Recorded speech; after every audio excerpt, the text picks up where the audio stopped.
After serving abroad in the Peace Corps and seeing the opportunity to create his own business, our next guest built brick-and-mortar language schools in Mexico where students could engage in true language immersion. But his students wish they can experience the same level of immersion and education from the comfort of their homes. Over 13 years later, and delivering the needs and solutions his students wish for, Ray Blakney, CEO of Livelingua, now operates the oldest online language learning school on the planet. Along the way, Ray and his team discovered exciting opportunities to help educate and empower our healthcare workers by teaching them other languages to better serve their patients and colleagues. Join us to hear Ray's inspiring journey of building Livelingua and how his company is passionately teaching new languages to improve healthcare. Let's go.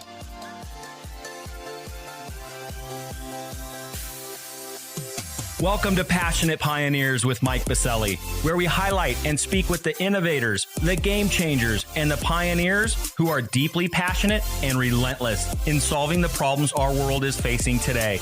This is your opportunity to connect with and learn from these leaders and to support them on their mission. Perhaps they will soon be hearing your story as well. This is Passionate Pioneers with Mike Biselli. I look forward to having you on this journey with us.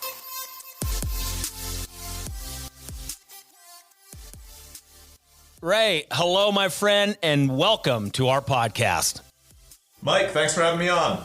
Well, given your deep understanding and expertise of learning a new language and teaching others, and why these skills are more important than ever in our ever-changing healthcare industry, I'm looking forward to this important conversation today. But before we dive in, a bit of housekeeping. While listening to any of our episodes, please take a moment to subscribe to the podcast so you will automatically receive episode updates in your podcast player. Simply search Passionate Pioneers with Mike Biselli on Apple Podcasts, Spotify, or wherever you listen to your podcasts. And lastly, please visit the bottom of the episode notes to connect with me on LinkedIn, Twitter, and Clubhouse in order to further the conversations occurring on this podcast.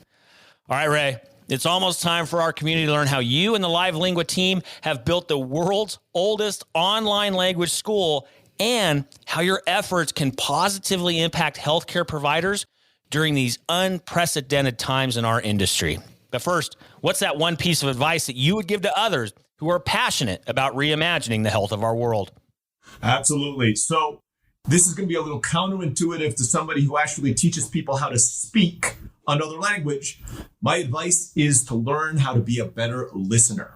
That could revolutionize not only the healthcare world, the world in general. We all are much more used to hearing ourselves talk, and we need more people to sit back, listen, and actually hear what we're saying. Oh my gosh, we're already off to an exciting start. I have a language teaching expert, a guy that's been there, done that, probably bought a ton of t-shirts, if you will, and he's telling us, be an expert listener. I actually love it. All joking aside, Ray, it is incredibly important. You know, the more that we sit back, listen, ask questions, and receive, it's amazing what we end up getting out of that. I mean, is that something that you've been instilling not only with yourself and your own practice, but also with your team members? Absolutely. Absolutely. Again, we teach people how to speak primarily, but it's a conversation. That's what you do. When you're learning another language, you're not just learning how to say words out loud. You need to be able to say the words. When somebody replies to you, you need to understand what they're saying. And there's a lot of levels to this listening. Because there's listening, okay, I understood your word, but we all have that meaning behind the word. And language learning, to be fluent or as fluent as a foreigner could be in another language, you need to get past that. This word means this, and you have to get to, what do they mean to say by this? And we'll get into this a little later about in the medical field. It's even more true, right? We say, you can't just say, my stomach hurts is the words, but what does that imply? There's a lot more behind that, right? Oh, I love it. It's great. It is a great perspective, great feedback from somebody like yourself who's been leading the charge in the space for so long. But, just a great business practice to have, right? It's amazing when we can just sit back, learn, and really soak in what is being said. There's true power in that. And I know we're going to unpack a lot of that. We're going to unpack all the great things happening in the Livelingua camp after we get back from thanking our community champion sponsor. Located in Denver, Colorado's nationally ranked River North District, Catalyst is a healthcare innovation campus that brings together stakeholders from across the industry to accelerate innovation and drive real, lasting change our nation desperately needs. From established organizations to startups, from accelerators to advocacy organizations, and from medical schools to global companies, everyone at Catalyst works side by side to create, develop, refine, and bring to market cutting-edge innovations that will fundamentally transform healthcare as we know it. With industry leaders like Medical Group Management Association, Olive, Medical Solutions, UC Health, Cirrus MD, and many others calling Catalyst home, along with innovative pioneers visiting from across the nation. Catalyst continually fosters their foundational belief that collaboration and partnerships will move the healthcare industry forward. To virtually tour Catalyst and claim your space on campus or host an upcoming event, visit catalysthealthtech.com or visit the top of the episode notes and click on their link. All right, we are back with Ray Blakney, CEO of Livelingua. Ray, so great to meet up with you today. I've been looking forward to this conversation. The healthcare industry is changing. It's changing rapidly. It's going to continue to accelerate with change. But more importantly, it's needed, right? This industry is broken. We need to make these pivots. We need to make these moves. We need to start having our healthcare workers learning new skill sets to meet the needs where this healthcare industry is going to be. But before we get there, Ray, we need to talk about where we've been and how you are helping lead the charge today and tomorrow to help empower some of our healthcare workers. Now, Livelingua, it's not just focused on healthcare. I know we're going to focus on that today, but of course, we got to hear the founder story. The oldest online learning school on the planet, amazing feat. Tell us how it all came to be. Like I said, we're going to talk a little current state, what you guys are working on now, all the good trouble you're causing, where things are headed, how we can help you, all that good stuff. But Ray, how did this come to be in the first place? Where did you have those aha moments? How did Livelingua come to be in the first place? Yeah. So if anybody's here listening and expecting one of those, I had this business plan 20 years ago and it all worked according to plan, and that's where I am right now, I am going to disappoint you in this story. So I went to college and I studied computer engineering, right? So I was a computer programmer by training. Now I do have a language background, but unintentionally. I was born in the Philippines. I grew up in Turkey. My dad's from the United States, but grew up in Africa. So by the time I was, 5 years old, I could speak multiple languages. And I grew up this way. And I studied French from pre-kindergarten all the way up. But languages were never really a passion for me. So I wanted to study computers. It was a good time to study computers. Did that, worked in Silicon Valley, Fortune 500 companies. And then there was a commercial on TV that changed my life, which is a strange thing to say. But there was a commercial for the U.S. Navy, and my uncle's in the Navy, and my respects to everybody in the armed services. But, if you're shooting a gun at me, I'm running away as fast as physically possible. Ray, I'm glad it wasn't Flex Seal. I wasn't sure where we were going with this. That was a great one too, but that one didn't quite change my life. So the commercial for the Navy had this one saying. It was just one part of it. I can't even find it when I Google it these days. But the saying was, if they were to write a book about your life, would anybody want to read it? And I remember being a computer programmer, sitting in a cube, and I saw that, and I was thinking, no, I wouldn't want to read my own book if I continue down this path. I'm sure I'll be fine. I'll have a good salary. I'll have, white picket fence, 2.5 kids, all that kind of stuff. But this wasn't really what I wanted out of life. So literally the next day I went in and I applied for the Peace Corps. So you can imagine I went from almost a 6-figure salary to apply for the Peace Corps, where usually it takes a year to 2 to get in. It took 3 months. From the day I applied to the day I touched down in Mexico, I had to sell my condo. I had to sell my house. I had to quit my job, sell all my earthly belongings. And they sent me to Mexico. I worked in the southern state of Mexico called Chiapas on the Guatemala border, working with indigenous communities there for the next 2 years. How does this lead into entrepreneurship? It's where I met my wife. She was my Spanish teacher. She's the one who taught me Spanish at the time. So we were dating all through Peace Corps. At the end, we decided to get married. And instead of going back to the United States, we said, hey, let's start a business together, because obviously that's a great thing to do for a newlywed couple, right? So my wife and I opened up a brick and mortar language school in Mexico. This was back in 2008. So we opened it up. This was for Americans to come to Mexico and study Spanish with us here. Even though I was a computer engineer, my first instinct was not to open an online business. It didn't even occur to me to do something like that. The reason this is kind of relevant to the healthcare community is we were going well for about 6 months. And then for those of you who remember, something called the Mexican swine flu happened. This was 6 months into us. The only money I had in the bank account was $2,000 that the Peace Corps gives you to buy your plane ticket back to the United States, which I did not use. So we were sleeping on the mattress on the floor of our school because we couldn't actually rent out a separate place to live from where we had the school. It had a hole in it. So we would go to bed on the mattress and wake up on the floor in the morning, because by then it would just totally deflate. And then swine flu hits. We were going great for about 6 months. Swine flu hits. That's not enough time to build up a huge runway. It was actually my wife who had the ideas like, hey, why don't we reach out to these old students that we had via email, way back in the day when there weren't these automated email systems. I was literally copying and pasting into the BCC field of Gmail, right, to try to email all these people and seeing if anybody wanted classes over Skype. To our shock, like 10% of our students said yes. We're like, wow, you might be onto something here, right? So I threw up another, computer program. I threw up this awful looking website. I do put the caveat, computer programmers are not graphic designers. I mean, I can put up a page, but it looked awful. Very different skill sets. Very different. Extremely. Yeah. Everybody thinks computers are like this one megalithic thing where we know everything there is to know. No. I can make a bank transaction happen. I can't make a paid website look good. It was awful. It was the ugliest looking website you've ever seen in your life. And two things happened. So swine flu, everybody expected it to be what COVID is today. So we're recording this at hopefully the end of COVID, right? But it didn't. It fizzled out in about 30 days. So suddenly our brick and mortar school was fully booked again. But within 6 months, our online school, which wasn't even called Livelingua at the time, it was called like SpanishLessonsOnline.com, was making more money on a 30-minute side hustle than our brick and mortar school was. And I was working like 90 hours a week on that thing. So we did that for about 2 years until my wife and I decided, like, look, why don't we just focus on this thing that's making a lot more money for a lot less work? Let's just live and work anywhere we want in the world. So we sold the brick and mortar part of the business. At that point, we had 3 different branches around Mexico. And that's how Livelingua was born. It was out of a pandemic. Without the swine flu pandemic, we would not have Livelingua today. Unbelievable story. There's a lot to unpack there, from being in the south end of Mexico to meeting your wife to launching a brick and mortar business. And then, of course, scaling it with incredible global impact with Livelingua. Ray, before we dive in and give us the pitch on what Livelingua is, how you're applying it to our healthcare leaders. You mentioned I didn't have entrepreneurship on the roadmap.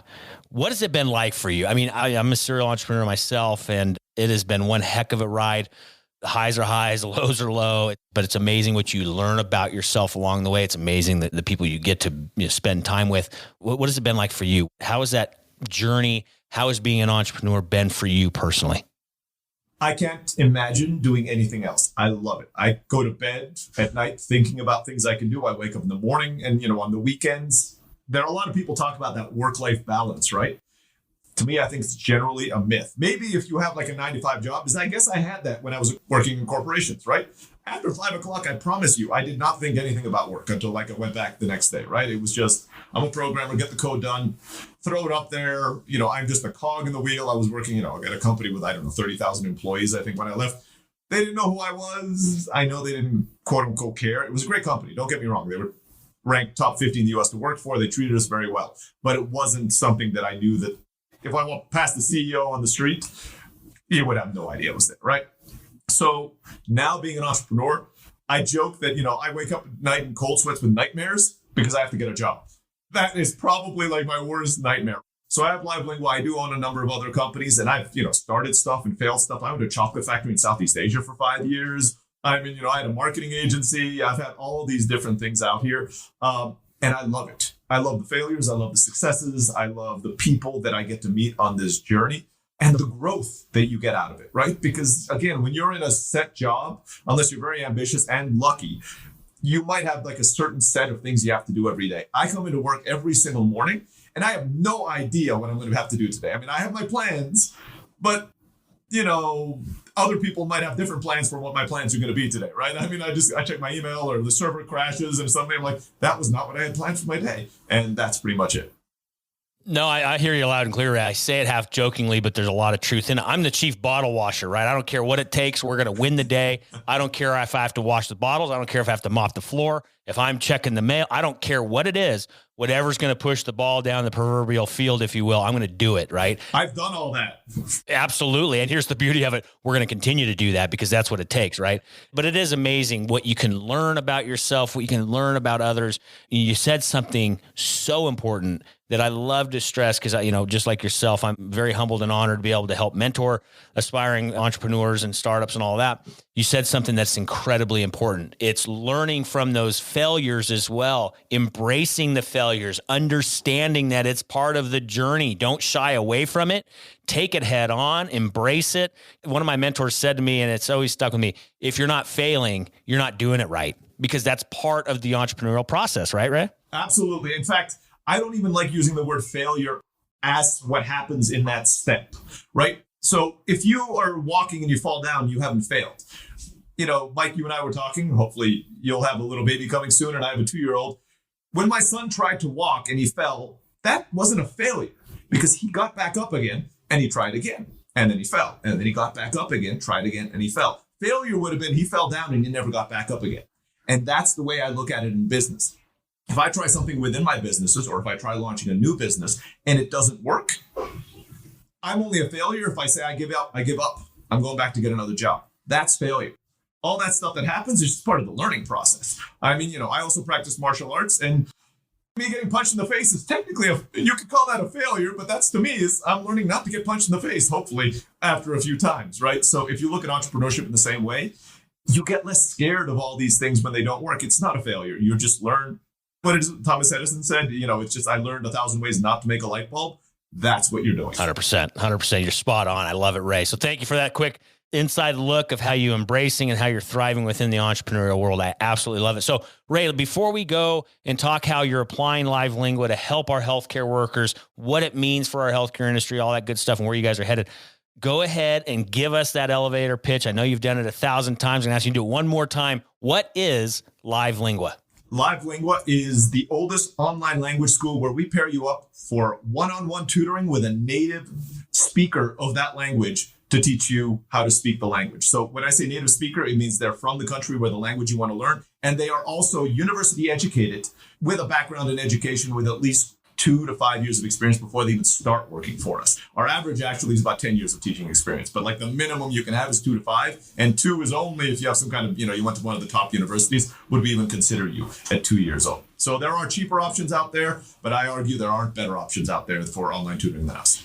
And Ray, in regards to, let's call him a student. So if Mike Biselli wants to log in, he wants to learn Spanish, he gets paired up with Ray down in Mexico. What does that look like? Am I signing up for a certain amount of time?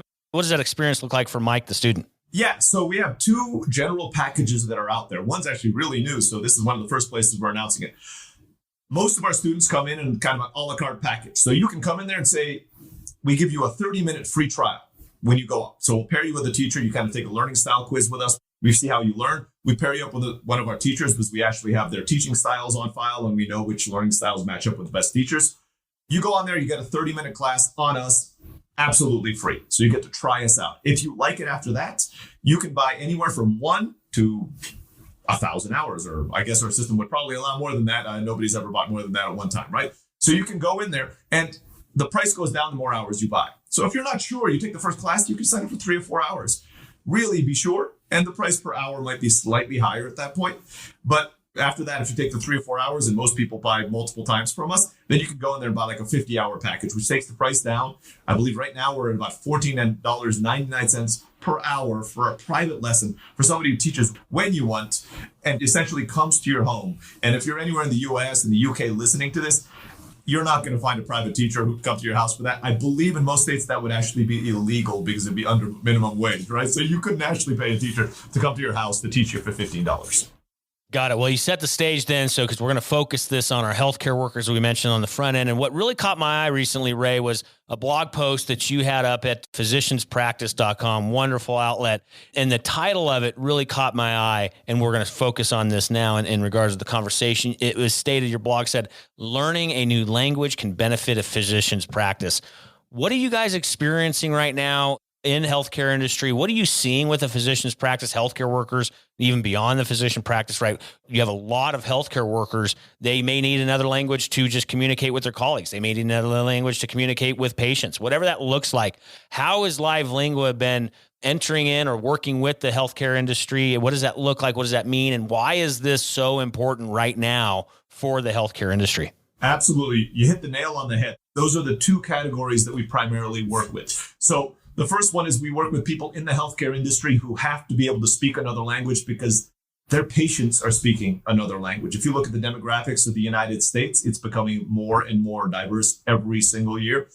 And it's not going to change. I mean, that's not going to flatline anytime in the near future, right? So speaking another language is critical, especially in something as important as the medical field, where if somebody's not able to communicate to the doctor or the doctor to the patient, or anybody in the healthcare field, clearly, we're talking lawsuits, we're talking health problems, and worst case scenario, we're talking deaths, right? Because something got lost in the translation. A lot of hospitals, let's say they do have translators, but they might have one translator for the entire hospital.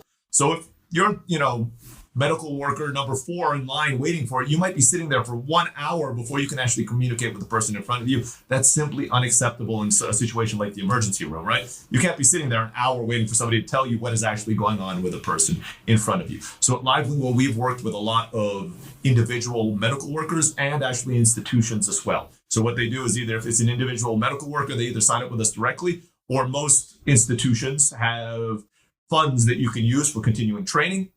We get approved like 99% of the time because we can give, the correlation between wanting to learn Spanish or Mandarin or whatever language is relevant to the area that you work in, and selling that to your HR department or whoever approves these things is extremely easy because you can say, look, I'm a doctor. I don't speak Spanish. And 80% of the people who come in here are native Spanish speakers. I'm in Central California. It's not a hard sell. It gets approved. And at our price point, it's just so affordable. That's really not a huge issue there. The second thing that happens that you touched upon was also that we work with medical professionals in the area that need to be able to speak with their colleagues. And I'll use Spanish as the primary thing here because there are a lot of native Spanish speakers moving into the medical field right now, especially as nurses, hospice care, all the rest of it. And if you want to be able to communicate not only on the language level, but on the cultural level with the people you're working with every single day, learning the language is key to do that. I absolutely love it. And also, too, again, we'll leave the link to Ray's blog post over at physicianspractice.com. Part of the blog post that was so fascinating as well, Ray, and I love it. I want you to highlight on it. One of the paragraphs or one of the sections says that learning a new language, quote, it physically changes your brain for the better. Can you unpack that a bit? I absolutely love that. Caught my eye because I know a lot of healthcare leaders, a lot of healthcare workers out there. They're in this industry for all the right reasons, and they're always hungry to make themselves better so they can continue their pursuit of moving the healthcare industry forward. So this, of course, applies to them. Unpack that a bit. What's that mean, Ray? Absolutely. I will start with a caveat that I am not a neurosurgeon, and so some of the science is a little above my head, but there is science to back this up. It goes from early childhood even into adults. They find when you're learning another language, especially the more separated it is from your native tongue, it actually creates new neural pathways in your brain because you have to be able to think of things in different ways. So I'll even put two languages I know well, right? English and Spanish. They are Latin roots. So theoretically, they are not as similar as English and Mandarin would be. But it still causes your brain to think differently because I'll give you the most prevalent example in that. In Spanish, there are 3 ways to say to be. I am, for example. In Spanish, there are 3 different ways of saying that. In English, we only say I am. So if you're going to learn Spanish, you actually have to think what the implication behind the I am is. And our brains, if we've been growing up only speaking one language or specifically English, doesn't have that built in. I mean, academically, we can understand it in worksheets. But in order for you to be able to speak the language and use the correct one at the correct time, your brain actually creates new neural pathways so that you're no longer the stage 1 of learning is like the translation, right? You get past that is when the new neural pathways create in your head. And that actually makes you look at the world in a different way. Add to that the cultural nuances of different things, different languages and the different cultures that are coming from it. As soon as you understand this, it actually opens up your worldview. You no longer look at it like, let's say, again, based on the audience here in America, somebody from the United Kingdom, where we have a certain worldview, while somebody in Mexico, Nicaragua, Chile, Japan would look at the same situation and see it in a totally different light. And by learning that language, learning the culture, and learning it from a native speaker who's in that country, you are actually gaining insight into that. And that changes your mind. And it's one of those things where once you open the door, you can't close it, right? Once you learn it, you're never going to see the world in the same way again. Well, also what I love about that, and we think about, delivering care, taking care of patients, one big piece of that is leading with empathy. And what you just described can help get to that empathetic state and understanding other cultures, understanding other perspectives.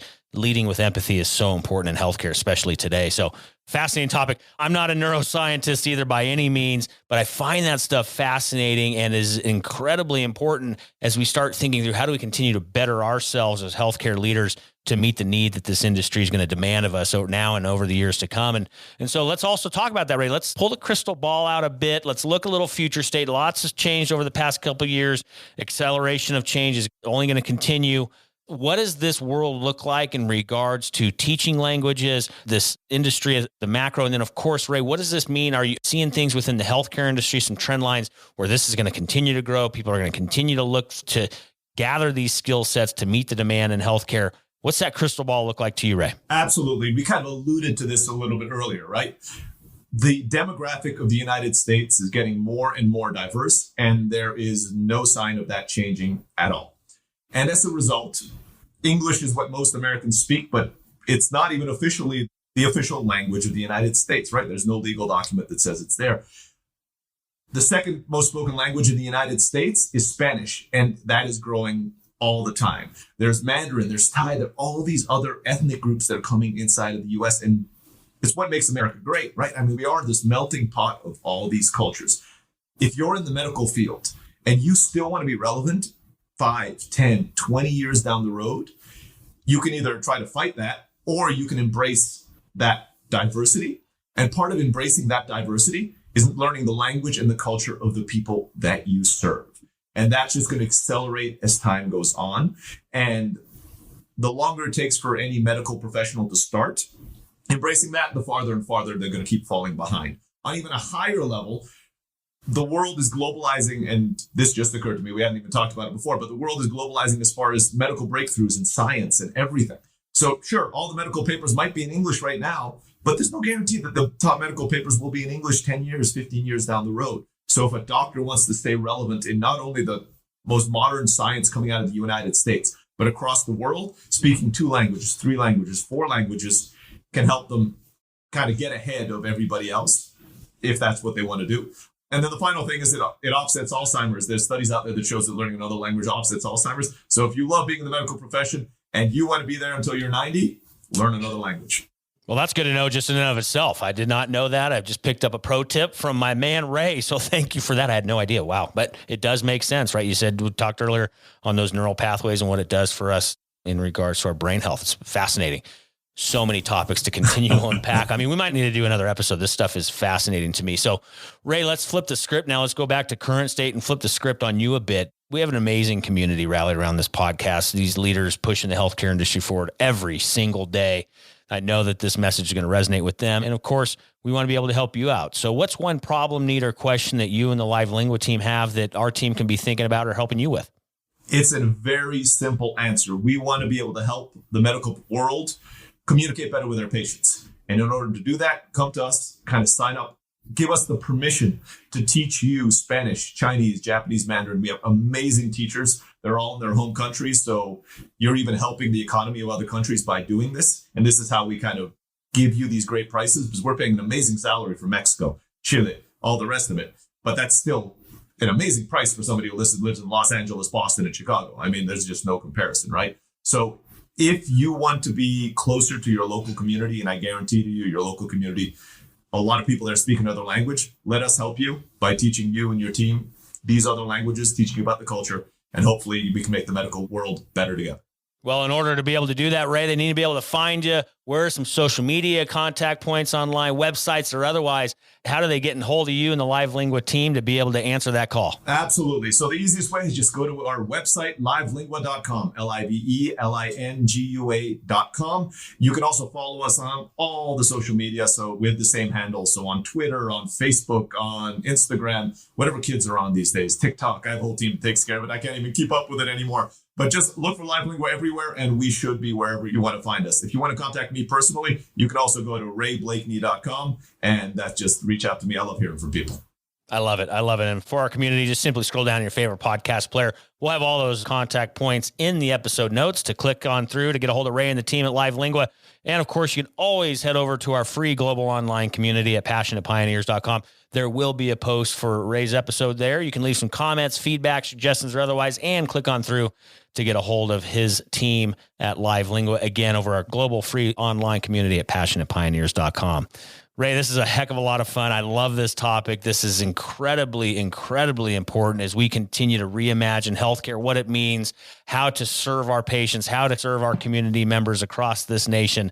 So thank you for spending time. But I have one more piece for you before we sign off. It's a fill in the blank. I'm a passionate pioneer because? I'm a passionate pioneer because I love to grow. And we talked about this on the entrepreneur side. Every single day I get to learn, and I feel blessed that that's my profession. I love it. I love it. And you can tell you've been doing it year in and year out, doing amazing work. You're leading a phenomenal company and a phenomenal movement that we all should be plugging into, myself included. So I love it. And thank you so much for sharing all of this today, Ray. Thank you for being with us, taking a pit stop on the podcast. We look forward to continuing to be a part of your journey and having our community plug in with yours. Again, Ray, thank you so much for being with us today. Thanks, Mike.